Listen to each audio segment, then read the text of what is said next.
allow them at different levels. You know what I mean? Yes. Especially when I go out in public and I'm playing Kendama, like that's more of a performance thing. Like I'm doing it more for you than for me. And that's just more of an instance of like, hey, this is something that provides me joy. If you like it, it's something that you could very easily get into. It's not something you have to train years before you get into it. Sure. You can just pick it up and start slapping it around.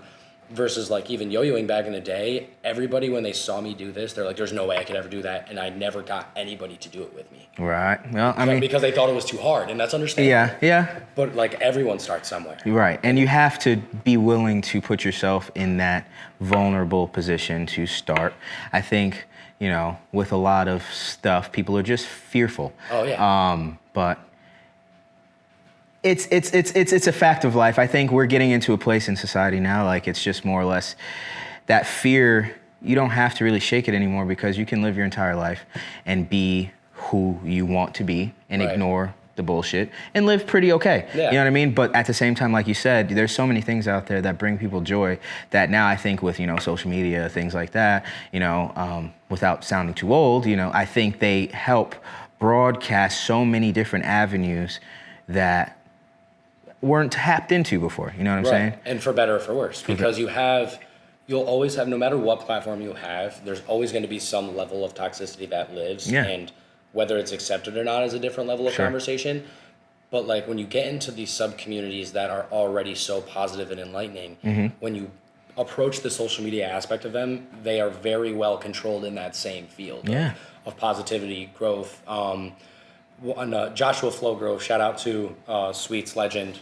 He just got added to their legend team, or the pro team a couple years ago.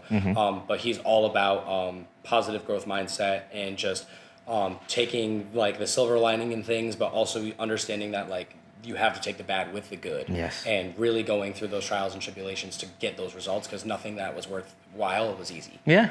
So that's what we really present. That's actually crazy because like, you never think like in these subgroups and things like that, you look at it as just an activity, but there's so much more to it. I mean, you can compare it to like yoga, I guess, like that. You know what I mean? It's people can look at it, it's like, oh, they're just stretching. Yeah, exactly. Well, before we get too far into it, who am I here with? Welcome to the New Love Discussions. I have my boy, Cameron Kelly. He can go ahead and introduce himself a little bit. How's it going? My name's Cameron. I am a professional Kendama player. I am a professional violin and viola instructor. And with those just being said, I'm also a professional lover of life, because everything that I decide to do, whether it's going to work, making music, teaching music, anything that I do, I always approach it with that positive mindset, and understanding that there's going to be those opportunities where you'll have like obstacles and struggles. But if you always get through it and do it with a smile, do it with a positive attitude, you'll always get the result that you're looking for. So that's my driving force, and that's why everything that I've worked for is slowly starting to come. And that's why we invited him to the Love Discussions. Appreciate you coming on. Thank you. You know, like we were talking about a little bit before we got on, you know, there's so many things in this world that can bring a positive outlook, a more enlightening perspective, if you will. And I'm glad we've connected through the years. Yes. But you know, I'm glad I've actually been able to get you on to chat, talk about what you've been doing in life. I think, you know, as we get older, you know, it's less about what we knew of the person and more about what we know. So, you know, I see you doing your thing, making music, doing other things that I don't think I can do just yet. But like we were just chatting about, the power of yet is insane. It's and you know, that's crazy. That's insane. Crazy. Let's chat about that because, you know, there's all of these things that stifle people. I myself am one of them. We were chatting about it a little briefly. Right. You know, I think the reason Love Discussions has been away for however long it's been is because, partly because, you know, life gets in the way. But also I think my own fear of putting myself back out there, you know, getting in the way of what I have going on in personal life, things like that. And, you know, realistically, it was more or less like not thinking I was touching people the way I guess it really was. And not to say myself, but just the conversations themselves. Yeah, the impact that they provided. So, you know, the whole intent originally was, you know, have conversations people can't have or won't have, and put them out for the world with various people in different walks of life. I think, you know, where I focused a lot on was, we were in a specific climate at that time where, things were happening in the news, I focused a lot on the police brutality things and the COVID. Sometimes it's hard not to. And it definitely at that time it was definitely hard not to talk on it at least. Right. I think now, having been a couple of years removed from the hustle and bustle of all of that stuff being right in your face, we're now able to talk freely about just life. Right. Where we are now, where we ended up, where we landed after all of that stuff, and what the plans are for the future. I think that still ties in the humanity and all of that good stuff, while also, bringing in the real. Right. So, you're talking about the professional kendama player. I'll get to the music in a sec, because that's my baby. Yes, right. But professional kendama player. Now, we were talking about a little bit of the mindset that it kind of takes. And, having watched you do it, it looks like, it does take a lot of thinking. Or maybe I'm misinterpreting it, because I think at the same time you need to think a lot. You might also need to kind of shut down your mind. I was just gonna say, the only reason why you're getting into the best part of the conversation, because you already can witness it, how meditative it can be. Yeah, it's absolutely a flow state, and being able to put yourself in a position of a completely different realm of conscious thought that you're regularly experienced to. And it's kind of similar to, how there's times where you'll be driving on the road and I think it's called not necessarily hypnosis. Sure. But kind of where that you're going somewhere that you've gone to hundreds of times, but you still accidentally just missed the exit for whatever reason. Yeah. It's that brief little moment of time when there's a line of tricks that I've just one consecutive line, just back to back, just spamming tricks. And I get that spike. That moment happens where you just kind of black out a little bit. You just kind of go more subconscious than anything. I think you have to, especially with that. Like you said, I think practice will make you better. I don't know if perfect is a good thing to use towards that. Practice is progress. Practice is progress, and I like that. And so as you progress through this sport, I think you find, I'm speaking from a general place, but I think coming into the sport, you might have a lot of scattered thoughts, a lot of anxiety. You know what I mean? It's not an easy thing to do just coming into it. And I think with people, I think there are all of these different subsections that people are drawn to in the world. For whatever reason, whether you agree with them or not. And I think this one, and it's so cool to hear you give your perspective, because to me, again, I'm seeing something that's really cool, but I've seen a lot of things that are really cool that I don't really care to learn more about. You know what I'm saying? Right. I think you're awesome, and I think that's dope, but have I ever thought of picking that up? No, until this moment, because now I'm talking to you about it, and I'm really into the self-care, finding your peace, at least trying to maintain it and things like that. And people have different things that they use to do that. I myself, I get into the music, I'm a drummer, all that good stuff. But when you aren't able to do those things, it's nice to find something else. So I think, did you do this in high school? I did. So I'll kind of go back to the very beginning of when I started. So 13 years ago, the summer before my freshman year of high school is when I started yo-yoing. Okay. And that was pretty fun. I had my opportunity to get a little bit of skill, shout out to the OG talent shows. Those were fire. But then I think it was the summer going into my junior year of high school, the European Yo-Yo Championship had just happened the July before that next school year. And there was some guy just going crazy with a wooden cup and ball toy just in the background. So, and I'm speaking about it in the perspective of how old I was then, because I didn't know it was called Kendama. I had no idea what this was. What ball in a cup is Why that? would you know? I didn't know until you started posting. Exactly. So I was scrolling through, I think I got to the 4th page of comments on YouTube just to kind of find out what it was all about. Somebody else asked, somebody else answered, and I found out it was called Kendama. My brother Evan and his friends all got the first round of them, because I was getting to the point with yo-yoing that I felt very confident with my skill level. I was starting to think about going to contests like Northeast Regionals in Massachusetts. I still only ended up spectating because the year that I felt like I was really getting into yo-yoing was when Kendama started to pick up a little bit more. But when I started Kendama was only maybe at most 4 or 5 years after the original first American exposure. Oh, wow, okay. To Kendama. So there were people that were playing Kendama in America around 2006, 2007, 2008, but less than 100. Gotcha. There was seldom people playing. And where's this? Where does it originate? So this originates in Hatsukaichi, which is a very small town in Hiroshima, Japan. Okay.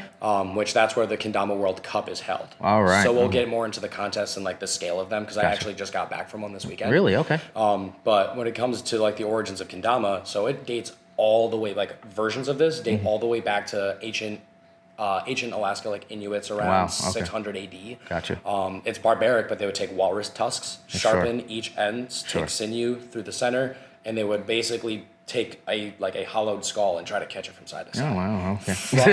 From there, it started to become a little bit more modernized, and France in around the 1700s made what's known as the bilboquet, which if it's standing about this tall, it looks just like an average fancy bedpost. Okay. But you can take the top off of it, and there's a small spike. You can do tricks on it there. Gotcha. Okay. And then Mexico had what's known as the bolero, which is just one small stick but a super huge top. Okay. And then we had ball in a cup, Gotcha. which was well after Kendama. Okay. Kendama, the JKA was associated and created around 1975, was when the JKA started. And about 20 or 30 years later, I would say probably closer to 20, was when Gloken started. So before then, if you weren't of Japanese origin, descent, or a resident, you could not compete or receive any of invitations to their contests. Wow. You couldn't get their kendamas unless you were buying it from a wholesale manufacturer. That's very interesting. So it was very much gate-kept until Global Kendama Network was created, Gloken, and that's when Worlds was created. Now we have Nationals,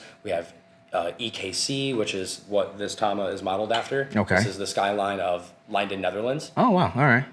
So they just made more of like Oh, a look at commemorative- that. Wow, they look made a at that. commemorative That's shape for nice. it. Okay. So it's grown so much, and I've been playing for now 10 years, like just about 10 years. Okay. And in the last 3 years alone, it has absolutely exploded in That's popularity. actually so crazy to hear just the growth in the past. You know, we are our age, and you know, just to hear how things have grown so exponentially over the past few years, you know, it's very crazy. And you know, to hear the Asian origins, and I don't want to sound ignorant here, but I find that a lot of stuff that comes from that region has a lot to do with the mind. The discipline. The discipline, you know, putting yourself in a state where it's less about you and more about it, whatever it is. Precisely.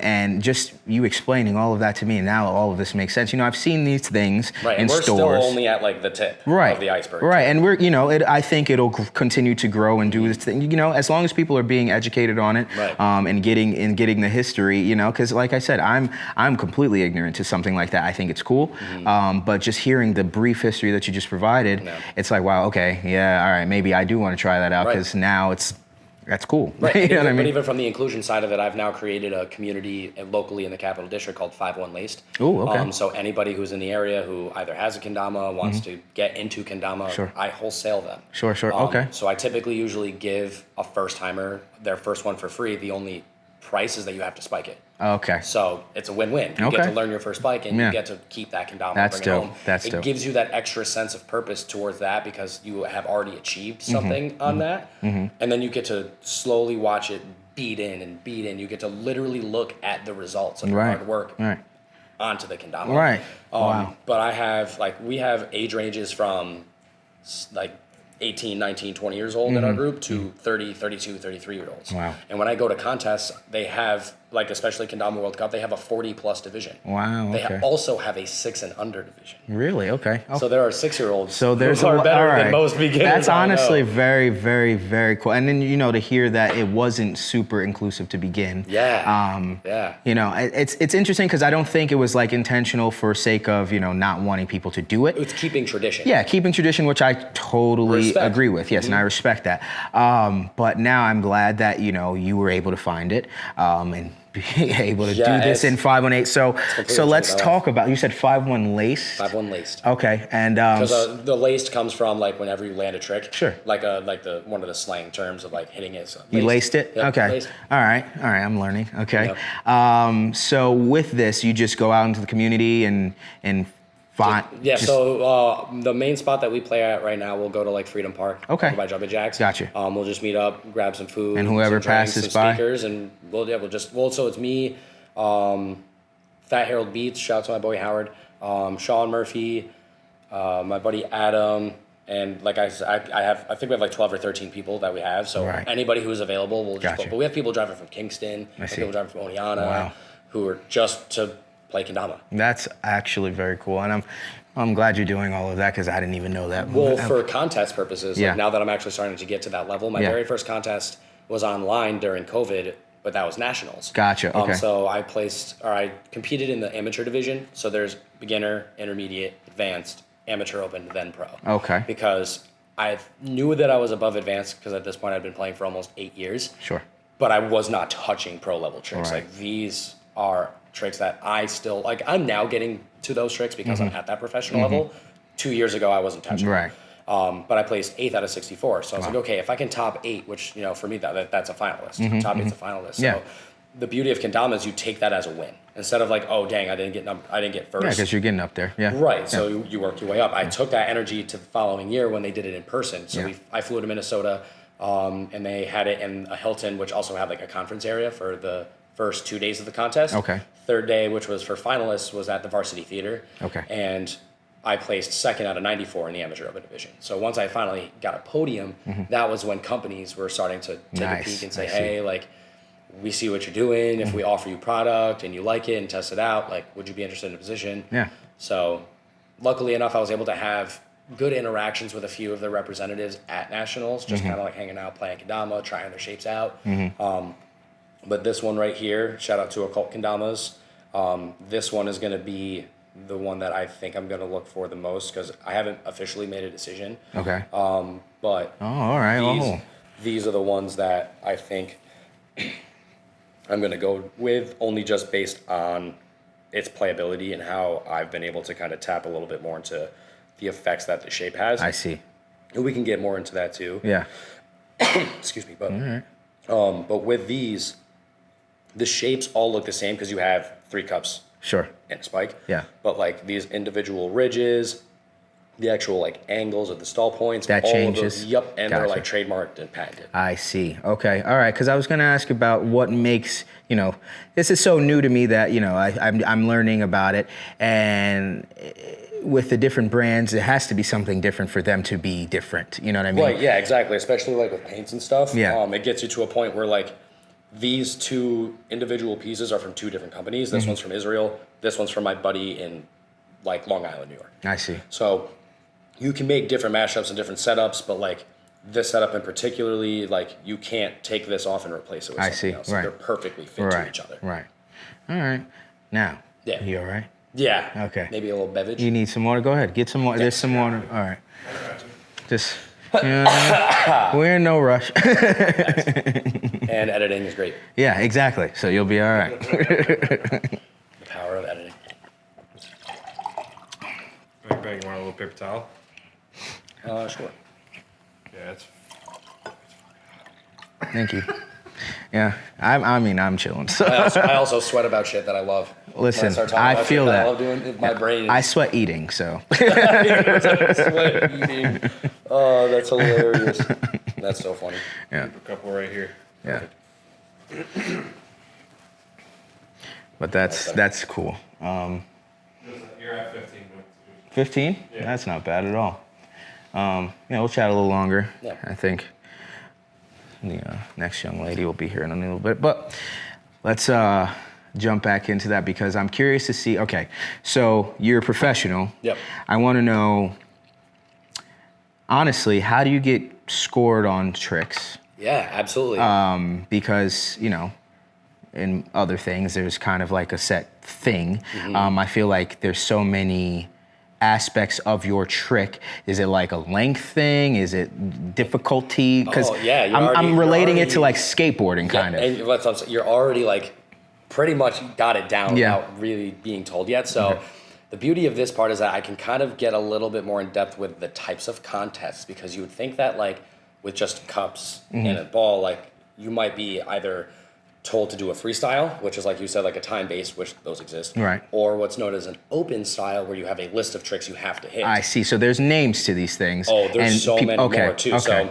So the most standardized contests are opens and freestyles. Okay. So an open list, let's pretend you're at a beginner level. You're given 7 tricks on the list. And you have me, you head to head, and a judge right here, holding a card of those tricks face down. Let's say, a spin to win, you spin it like this. If it stops and it goes to me, I can either choose to go first or second. Interesting, okay. If I choose to go first, I pull that card. I now have 1 attempt to hit that trick. I see. But since I pulled it, if I miss and then you land it, you get the point. I see, okay. But if you then miss, I get to try again. You do that up to 3 times. Okay. And if you match any combination, then it's nulled and you go on to the next trick. Okay. First to 3 wins in all the other games, and then finals it's first to 5. Interesting. So that's okay. open. And then you have freestyle, where you're given 45 seconds to a minute to do whatever, literally whatever you want. Okay. Like it can even hit the ground if you're doing it on purpose. I see. All right. So there's no rules. You just got to finish your trick. So as long as you land on this piece, that's how you. That's how you end it.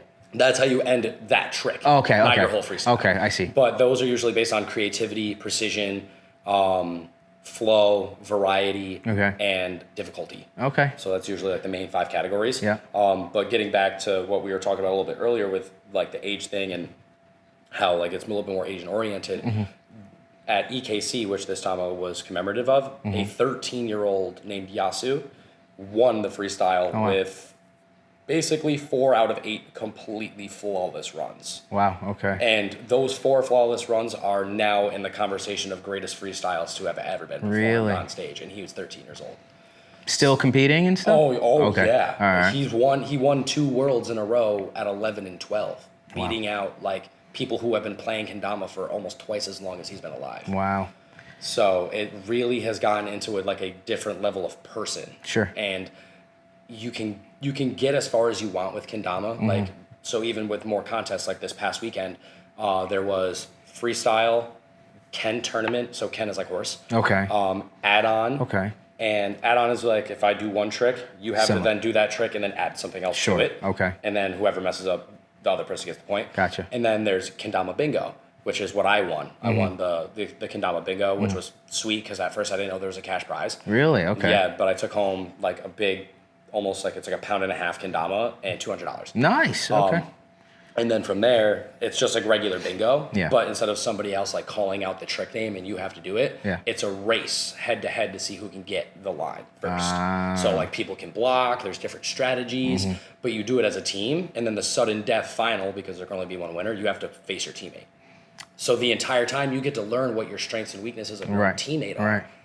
So it's kind of devious. That's but it's a very so interesting. Fun. Wow. Okay. There's so much more. There's so many more games too, like mini games and side stuff. But like big major contests, the coup de grace where you win the big money is open in freestyle. Because in Kendama World Cup, first place takes home $1.5 million yen, which is like $27,000. That's still pretty good for a wooden ball playing. And cup toy, right? That's awesome. That's insane. pretty. I was gonna ask about that because so I know. Imagine you're 13 years old and you just won 30 grand, almost 30 grand in US from this. Yeah, wow, okay. Yeah. That's pretty cool. I'm going to get into it right now. So you do the sponsorship stuff. So now as far as like where you're taking it, are you going to end up in Japan? That's my plan next year because it's the 10th anniversary. I see. I'm using Duolingo to teach myself Japanese. Beautiful, now. beautiful. All right, well, I hope that you make it out that way. Dude, even if I get, the plan is top 100. Yeah, if I can be top 100 in the world, I'm very confident you are going to do that. Yeah, you know what I mean? Sweet. Yeah, I learned a lot about kendama, but now let's shift to this guy here because I knew you from music. Yes. You know, you play string instruments from what I understand. Yep, professional violin and viola instructor. Yes, that's awesome. But also you tap into, producing. Yes, we were playing around with this a little earlier. You sold me on this piece of equipment. Yep. If you want to just play a little something, I'm just going to look and chat about it a little bit. Absolutely. Shout out to the bread aisle, by the way. Now, I was going to ask you about the bread aisle.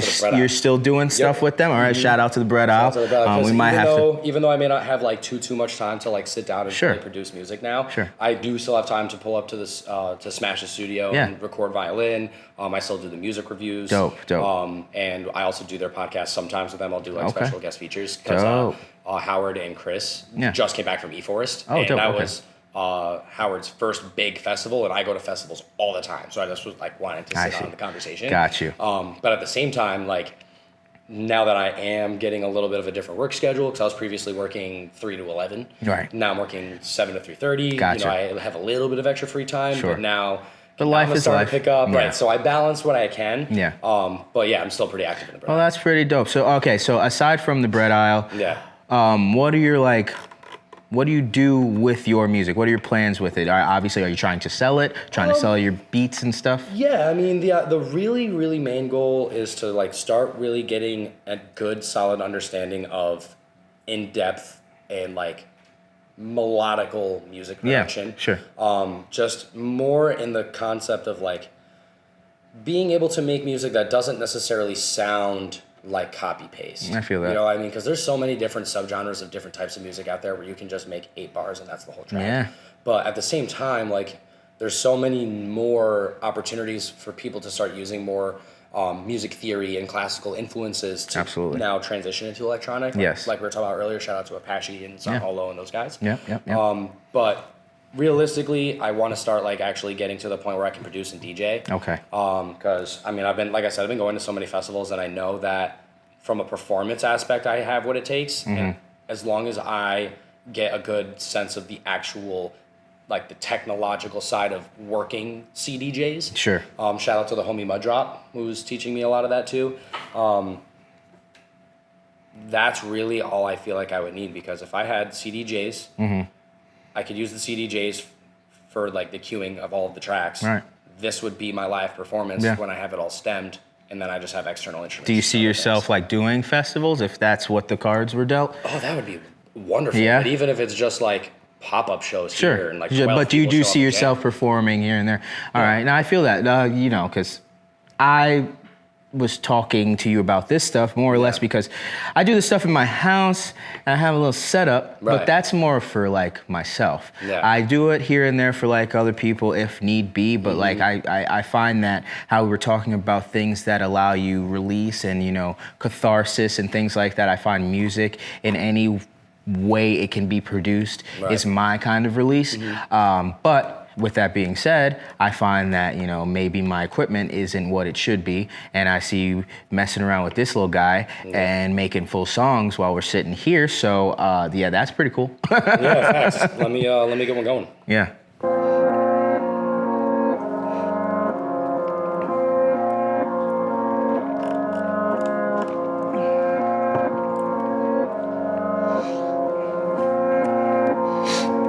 Do you have names for all of your songs? I do.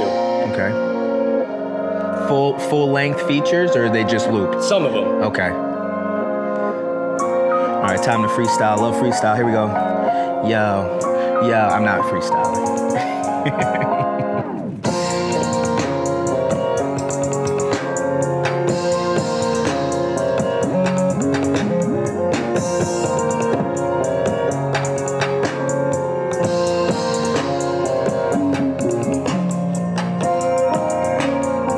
You know what though? I think that's where we're gonna close out on that. You know what I